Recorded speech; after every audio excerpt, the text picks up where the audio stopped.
Hello, welcome into League Winners Fantasy. I'm Dalton Sallengs, joined right now by Tori Pines. And with the calendar turning into June, football season is right around the corner, just over 3 months away. And that means I've already started my projections for this season. A lot of them are still a work in progress, but as I complete each division, I'm going to share with you where I see some of these players ending, some surprises, some things that turned out exactly as I expected, and hopefully help you win your fantasy football league this season. So for today, we're going to start in the AFC North. I've completed my AFC North projections, and there were some numbers that surprised me. There's some rookies that are going to be taking their first steps, some veterans returning, and some phenomenal quarterback play, as well as some questions. So without further ado, I'm going to jump right into the Baltimore Ravens, led by Lamar Jackson. Now, obviously a great performer. And just a reminder for everyone at home that on this channel, all the projections and point-based stats are going to come in the PPR format, or points per reception format. Obviously, it doesn't affect Lamar Jackson, but for our running backs, wide receivers, tight ends, that's where these points per game projections are going to be coming from. Now, with Lamar Jackson, I expect another big season. I think there's no reason to expect otherwise. He is so far the highest points per game quarterback I have projected at over 20 points per game. I have him throwing for just under 4,000 yards this season, as well as 27 touchdowns. Now, I don't think the rushing touchdown production will be there. Obviously, Derrick Henry's still there. They have the running game that they have. They will rush for a lot of touchdowns. But Lamar Jackson has proven, as he's been in the league, he enjoys throwing the football. He's still going to use his legs. I have him projected for just over 880 rushing yards.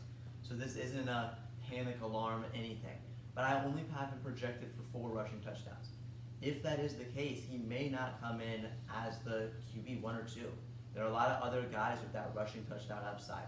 Josh Allen, if James Cook doesn't take 14 touchdowns this season. Jaden Daniels, Jalen Hurts with a tush push not being banned, that are gonna run for a lot of touchdowns. And that could limit Lamar Jackson's upside. But with that being said, if he's able to throw for almost 4,000 yards, as I have him projected, he's still gonna be a dominant fantasy quarterback. With nearly 5,000 yards of total offense and 35 touchdowns, that's going to be a phenomenal fantasy season. And with that yardage number, there are some receivers that can benefit, and Zay Flowers is still the clear number 1 wide receiver on this team. In the offseason, they brought in DeAndre Hopkins, but what is he going to look like? We saw him last year in Tennessee not be the strongest, and there's still the 2 tight ends. Isaiah Likely and Mark Andrews are still there. But I clearly see Zay Flowers leading this wide receiver room. I have him projected for over 900 yards and only 4 touchdowns. I think touchdowns on this team will be extremely split up. I don't project one guy to lead the touchdown room. I have Zay Flowers, Rashad Bateman, and DeAndre Hopkins all slotted for 4 touchdowns each, just because each of them plays their role. Rashad Bateman is going to have a couple of those deep touchdowns where he takes the top off and wins you a week if you play them, because he goes for 3 catches, 180 yards, and a touchdown. But Zay Flowers, he's the in-between guy, and DeAndre Hopkins is still a threat in the red zone. I don't see him losing that aspect of his game even as his age increases. I think that'll remain. Now with the tight ends, how will the split look like between Isaiah Likely and Mark Andrews? It seems like for 3 years now we've kind of been crowning Isaiah Likely as the new head of the offense, and this year seems to be the first year where the fantasy community as a whole is looking at Mark Andrews as the guy in that tight end room, even though Likely's there. I'm sticking with Likely. I have Likely projected for 70 targets compared to 57 for Mark Andrews. I don't think Likely just takes over the room, but I do think he has better fantasy production. With that being said, I do have Mark Andrews with more touchdowns. I think they're both fantasy relevant players, similar to what we saw at the beginning of last season, where both guys were playable. I don't think you need to go get either of them because they will be splitting that work between them. Isaiah Likely has been split out and played like a wide receiver a little bit, and I think that'll continue this season. I see both guys being somewhat relevant, but Zay Flowers, I think, is the clear leader of this room, and I think that he kind of continues to blossom. Even if his points per game in fantasy does not increase, I think he continues to blossom as a player, and we'll see his production potentially increase and be the leader of this Ravens wide receiver room. On the ground, it's Derrick Henry's team. Him and Lamar Jackson will likely combine for 2,000 yards rushing, and I have Derrick Henry projected for 14 touchdowns. I don't see any reason why he won't continue to steamroll over defenders. I have him for just under 300 carries, 1,400 yards, and 14 touchdowns. And I think he has a very productive season once again. Of course, the passing work isn't really going to be there. That's been known throughout his career. He's a guy that doesn't catch touchdowns, isn't as big of a threat in the receiving game just because of how strong he is on the ground. I think a lot of the receiving work from the running back room will go to Justice Hill over Keaton Mitchell. Keaton Mitchell's coming off the injury. We're covering a little bit. I think Justice Hill gets that receiving work, but I don't think it necessarily makes him fantasy relevant unless Derrick Henry goes down. If Derrick Henry gets injured, then you begin looking to Justice Hill and Keaton Mitchell to kind of provide a little bit of that scoring. But as long as Derrick Henry's healthy and proves he can continue to tote the rock the way he has his entire career, I don't see anyone else taking that work from him. Now then, moving on to the Steelers, where there's technically a quarterback question. If Aaron Rodgers signs with the Steelers as he's supposed to do, a lot of these numbers for everyone on the team will change. But currently, with Mason Rudolph being the one on the roster, he's the guy I had to stat out, which means less passing attempts than we see with Aaron Rodgers and a little more work on the ground. And I did want to focus on the ground game with Pittsburgh because a lot of people love the rookie Caleb Johnson. I've heard a lot of great things about him. Najee Harris has moved on to the Chargers, which means Caleb Johnson is the new Najee Harris, or does Jaylen Warren get the increased work? I have it being split, but I have Jaylen Warren being the RB1A over Caleb Johnson. Now, I have Jaylen Warren, statted out for 210 carries over 165 for Caleb Johnson. That makes for about a 4 fantasy point per game difference because I don't see Caleb Johnson getting a lot of receiving work. A lot of that work will go to Jaylen Warren, who's proven he can handle it, and newly signed Kenneth Gainwell, who will be able to take some of that receiving work as well as he did in Philadelphia. I think that kind of limits Caleb Johnson's upside. I see Jaylen Warren still being the back that can go for 900 yards and 5 touchdowns.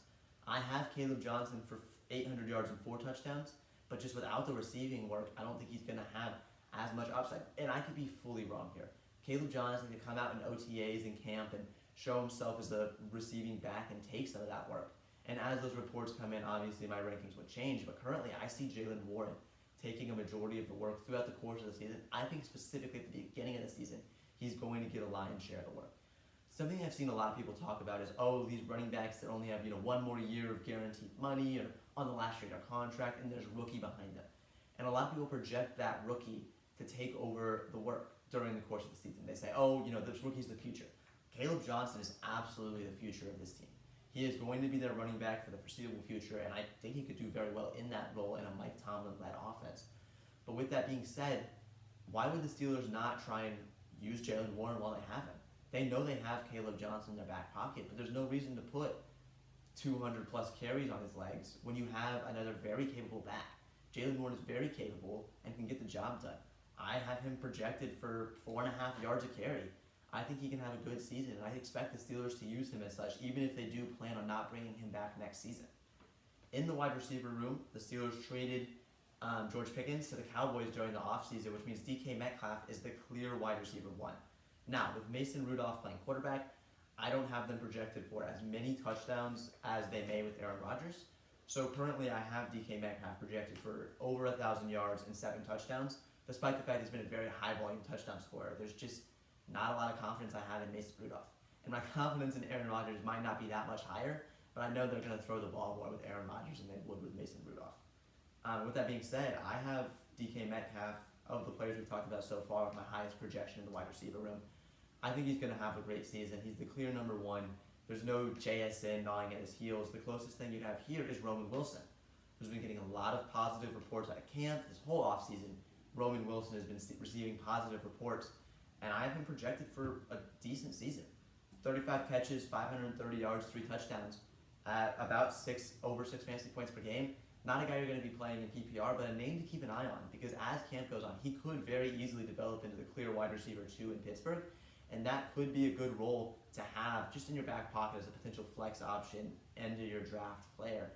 I would rather have him than the Rashad Bateman or the DeAndre Hopkins, because we kind of know what those guys do. Roman Wilson, who didn't do much at all last year, if he ends up being the wide receiver 2 in Pittsburgh in an Aaron Rodgers-led offense, could play a big role. The question is, can he pass up Pat Freiermuth as the number 2 option on the team? Even though he may be the second wide receiver, Pat Freiermuth could very easily out-target him, which I have projected right now. I have Freiermuth projected for 560 yards and 6 touchdowns. And if he ends up hitting those numbers with Mason Rudolph kind of hitting the tight ends a little bit more, we could see a very solid season from Pat Freiermuth. I have him projected ahead of both Isaiah Likely and Mark Andrews. I think he's a guy that's kind of continually is going to just outperform his projections, not be a superstar, but just kind of get the job done. And he's a tight end that I wouldn't mind having on my teams at this stage of the offseason. Now, if Roman Wilson ends up developing into that real number 2 option, Freiermuth would obviously take a hit. But currently, I think it's DK Metcalf, a big gap, and then Freiermuth before Roman Wilson in that pecking order. Robert Woods is on this team. Don't have a lot to say about him. Same with Calvin Austin. Calvin Austin will hit a couple big plays, maybe score a touchdown or 2, but isn't really a threat to be on your roster. I didn't talk about Mason Rudolph very much. 1, because he's not a quarterback you want to have regardless, and 2, because I do fully expect Aaron Rodgers to be on this team. If the news breaks that Aaron Rodgers signs, I will update these rankings and come back here and give you just a little bit of a updated look at where I project the Steelers to be at with Aaron Rodgers at the helm instead of Mason Rudolph. The Browns are another team that was very tricky to stat out in a quarterback situation. So I have Kenny Pickett projected to be the starter. I don't expect him to play the full season, so I don't think really any Browns quarterback is draftable in your draft. Now, if one of the rookies ends up taking over and you want to pick them up on waivers for a good matchup, I could see that. We've seen a lot of rookie quarterback success the last few years. 2 years ago, C.J. Stroud, last season, Jaden Daniels and Bo Nix, even Drake May a little bit towards the end of the year. So if you want to pick up one of those rookies as they, get closer to starting halfway through the season, towards the end of the season, the rookies being Dylan Gabriel or Shedeur Sanders, whoever ends up winning that job, that is completely fine. But to start the season, you can't really project who's going to be playing which games at what point in the season. So the quarterback position is in flux, and that does make it tricky for the wide receivers. Because when you're trying to stat out the wide receivers on this team, and you see Jerry Jeudy, number 1 option, who's going to be throwing him the football? How do you stat that out? So I have Jerry Jeudy taking a lion's share of the targets. I've been projected for 145 targets this season. I think he is just the clear best pass catcher in this room. He showed it last year a little bit towards the end of the season. So he was able to break out a little bit. Another name that broke out a little bit last season is Cedric Tillman, but his was kind of shortened by injury. And so I can't really project as much for him just because we don't know how much the ball is even going to get thrown. So I like Jerry Jeudy a lot. I have him projected for over 1,200 yards. That is one of the highest numbers I have on the board for receivers currently statted out, behind only Jamar Chase. But the touchdowns are going to be a huge question mark because if Kenny Pickett's playing quarterback, I don't trust him to throw touchdowns. His career passing touchdown percentage is below 3%, and I have statted him up to 3% as a projection just a full season. He's got to throw touchdowns, but he hasn't thrown a lot of touchdowns in his career. Joe Flacco would throw the ball around, but will he even be on the Browns roster to start the season? And with the 2 rookies, it's a shot in the dark. We've seen success from rookies in the past, but we've also seen a lot of failures. So with the current Browns QB room, I have them projected for under 17 touchdowns on the season passing, which means there's not a lot to go around. Some of those going to Jerry Jeudy, some of them going to David Njoku as well, who is almost a little bit like Pat Freiermuth, in which he just slightly outperforms where he's supposed to be. Not a star, but gets the job done week in, week out. I have him projected below Freiermuth right now, but as the quarterback situation gets more clear, really for both teams, it'll be better to stat out where they're at. It's still very early in the offseason. No one is doing drafts right now, but it's good to have these players in mind and be thinking about these names as the season draws closer. Harold Fenton Jr. was drafted out of Bowling Green this year. I expect him to play a little bit of a role, but more as a kind of give David Njoku some snaps off, more than the 2 tight end sets. Now, if this team runs the ball a lot, you could see that. And the running back room is very interesting. Similar to Pittsburgh, they have the incumbent running back in Jerome Ford, plus a rookie. In this case, 2 rookies being Quinshon Judkins and Dylan Sampson. Now, what will this carry split look like? I think they try and get both Judkins and Sampson involved a little bit. I don't think too much of the passing game goes to the running backs. Now, if one of the rookies takes over, that could very much so change, as the dump-off option, running back from the rookie quarterback, could very well work. I have Jerome Ford leading this backfield in carries. I really like Quinshon Judkins.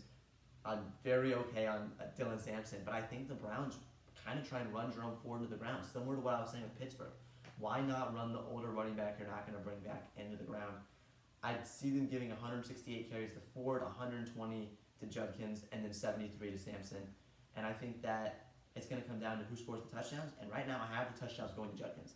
I think he's the goal line back. I think Ford still scores 4 touchdowns, but I see Judkins being the guy to give the ball to in the red zone and potentially taking some touchdowns. And if that's the case, he's worth a draft pick. Now, I know in a lot of drafts, all these rookie running backs are going in the same area, and a lot of the veterans are going after them.